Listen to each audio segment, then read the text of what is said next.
অন্যদিকে কাঁথিতে বিজেপির বাইক র্যালিতে হামলার অভিযোগ। র্যালি লক্ষ্য করে ইট বৃষ্টি করেছে তৃণমূল বলে বিজেপির তরফে তৃণমূলের বিরুদ্ধে অভিযোগ করছে। ইটের ঘায়ে আহত হয়েছেন দলের দুই কর্মী, এমন দাবি বিজেপি। কাঁথিতে বিজেপির বাইক র্যালি চলছিল, সেই সময় হামলা হয়েছে। এই হামলা করেছে তৃণমূল আশ্রিত দুষ্কৃতীরাই। র্যালি লক্ষ্য করে ইট বৃষ্টি করেছে তৃণমূল। সেই ইট বৃষ্টির সময় ইটের ঘায়ে আহত হয়েছেন দলের দুই কর্মী, এমন অভিযোগ করছে স্থানীয় বিজেপি নেতৃত্ব। এই ঘটনাকে কেন্দ্র করে উত্তেজনা ছড়ায়।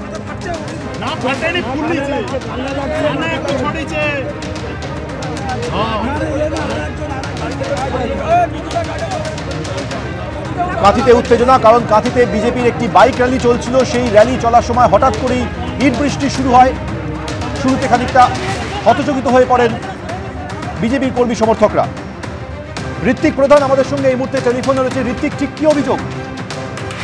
দেখো, যেটা হচ্ছে যে গতকাল রাত্রে কাঁথি লোকসভা কেন্দ্রের বিজেপি প্রার্থী সৌমেন্দু অধিকারীর প্রচারের জন্য একটি বাইক র্যালি বেরিয়েছিল কাঁথি ৩ নম্বর ব্লকের ভালেচাউলি এলাকায়। এবং এই এলাকার যখন পশ্চিম সরকারি এলাকায় যখন বাইক র্যালি পৌঁছায়, তখনই যেটা বিজেপির পক্ষ থেকে অভিযোগ করা হচ্ছে, আচমকা অন্ধকার থেকে বেশ কিছু ইট ধেয়ে আসে এই বাইক র্যালির দিকে।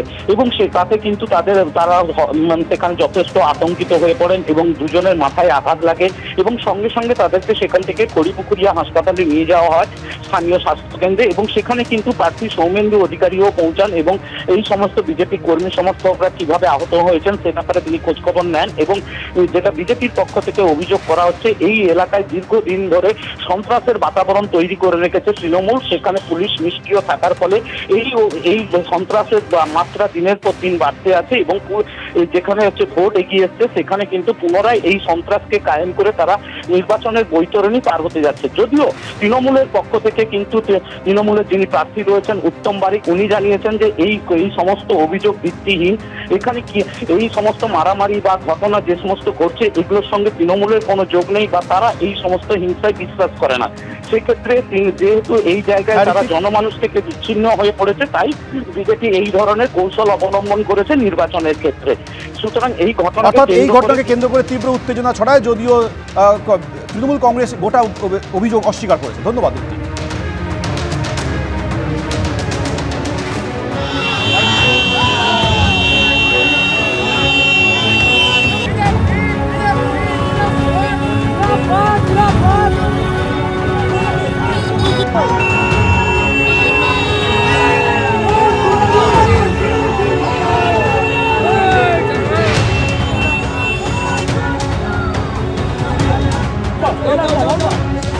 আমার